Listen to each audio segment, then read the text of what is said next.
બીજો વિકલ્પ ન હોવાથી પેસેન્જરને ઘરે પરત મોકલવામાં આવ્યા. મુંબઈ જતી ફ્લાઇટનું એન્જિન હવામાં જ ફેલ થઈ ગયું. એરપોર્ટ ઉપર પાછા લાવવામાં આવ્યા. ત્યારબાદ હરેક વ્યક્તિને પોતાના ઘરે મોકલવામાં આવ્યા. વિગતવાર વાત કરીશું આ વિડીયો દરમિયાન. નમસ્કાર, હું જાનવી બારોટ, બીબી ન્યૂઝ ગુજરાતમાં આપનું હાર્દિક સ્વાગત કરું છું.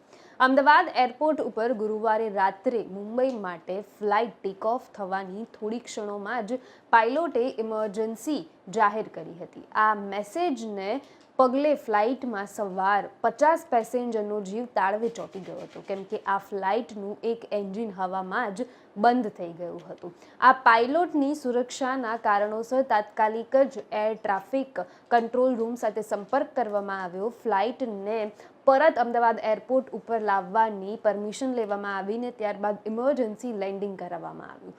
એરલાઇન્સ એરની મુંબઈની ફ્લાઇટ ગુરુવારે રાત્રે 9 વાગ્યાની આસપાસ ઉડાન ભરી હતી. ફ્લાઇટમાં મોટા ભાગના બિઝનેસમેન્સ હતા અને એની સાથે જ આ ફ્લાઇટ અમુક સેકન્ડોની અંદર જ એનું એન્જિન બંધ પડી ગયું. એન્જિન કામ કરતું બંધ પડી ગયું એટલે પાયલોટે તાત્કાલિક ઇમરજન્સીનો મેસેજ પસાર કર્યો. ત્યારે બીજી તરફ ક્રૂ પર ઓનબોર્ડ પેસેન્જરને અનાઉન્સમેન્ટ કરીને જણાવવામાં આવ્યું કે ફ્લાઇટમાં ઇમરજન્સી જાહેર કરી છે. ફ્લાઇટમાં ઇમરજન્સી લેન્ડિંગ કરાવવાનું સાંભળતા જ ઘણા બધા પેસેન્જરોનો જીવ તાળવે ચોંટી ગયો હતો. ઘણા બધા લોકો ગભરાઈ ગયા હતા, કારણ કે ઇમરજન્સી નામ સાંભળતા જ લોકોને ડર લાગી જતો હોય છે.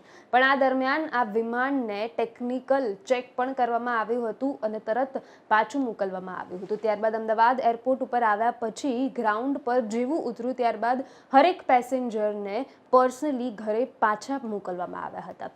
ત્યારબાદ એ લોકોને રિફંડ પણ આપવામાં આવ્યું હતું અને આ પેસેન્જરોનું લગેજ પણ તાત્કાલિક પરત આપવામાં આવ્યું હતું. આ ફ્લાઇટનું તાત્કાલિક રીતે ચેકઅપ પણ કરવામાં આવ્યું હતું. ત્યારે સામે આવ્યું કે છેલ્લા 3 મહિનાથી આના એન્જિનમાં કંઈક ના કંઈક પ્રોબ્લેમ્સ આવતા હતા. વધુ સમાચાર, વધુ વિગત સાથે ફરીવાર મુલાકાત કરીશ. હાલ મને રજા આપો. નમસ્કાર.